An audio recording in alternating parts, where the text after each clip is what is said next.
My parents took me back in their arms and they said, what can we do? My doctor said, just take her home and love her as long as you have her. At just 6 weeks old, Piper Beatty was diagnosed with cystic fibrosis, or CF. Her parents were told she'd only live until about 15 or 16. I always call CF my little monster. It's a terrible disease.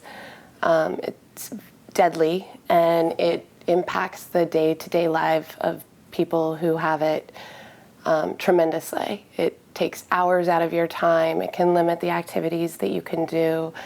It definitely has an element of anxiety and fear. CF is a rare genetic disease affecting approximately 30,000 people that causes thick mucus buildup in the lungs, making it difficult to breathe, and clogs the intestines, making it difficult to digest food, ultimately leading to complete lung failure and digestive failure. And many CF patients also live with diabetes. I take anywhere between 30 and 40 pills a day, and a minimum of 5 shots a day. Would you say your whole life's been filled with oxygen tanks, IVs, chest therapies, coughing exercises? Coughing, chest physical therapy, nebulizers, IVs, pills, shots, those have been standards throughout my life. The oxygen came a little later. I started on oxygen when I was in law school. But just 2 years after graduating, at age 27, Piper was forced to quit her job so she could focus on her health. As she puts it, managing CF is a full-time job. I'd always wanted to be a lawyer. I'd worked really, really hard to get there. My lung function was very low and I had a lot of infections. I was working with constant IV antibiotics, like literally hanging them from bags above my desk. But by her mid-20s, Piper's lungs were failing and she needed a double transplant.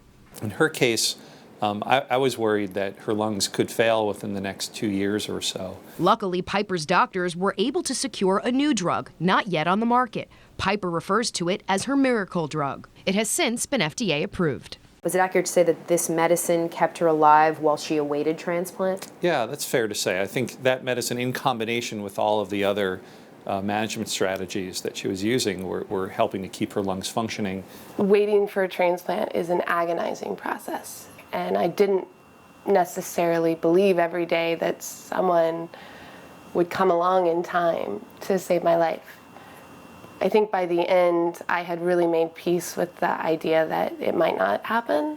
But it did happen. One phone call changed everything. My coordinator was on the other end of the line and she said, "Piper, we have lungs." Minutes later, Piper was at the hospital, ready for transplant. I remember stepping out of the cab and thinking, I was outside and taking this deep breath of air and thinking, this may very well be the last breath of air these lungs ever take. The next time I woke up, I was in the ICU and I couldn't really talk, so I wrote on a piece of paper to my sister who was standing next to me. I wrote, "Did it work?" And she said, "Yeah, it worked." Through it all, Piper, now 31, has relied on the support of a very special group of women she calls her sisters. They all have CF, all around the same age, all living in New York. We support each other through things that I think to normal people are just sort of mind-blowing. Like, one of our friends recently had a kidney transplant. One of our friends recently had a severe pneumonia and spent 2 months on life support. No one knew if she was going to make it. Are they your lifeline? Absolutely. It's a family. There's no other way to describe it. It's a family of hope and a family of survival. What's your prognosis now?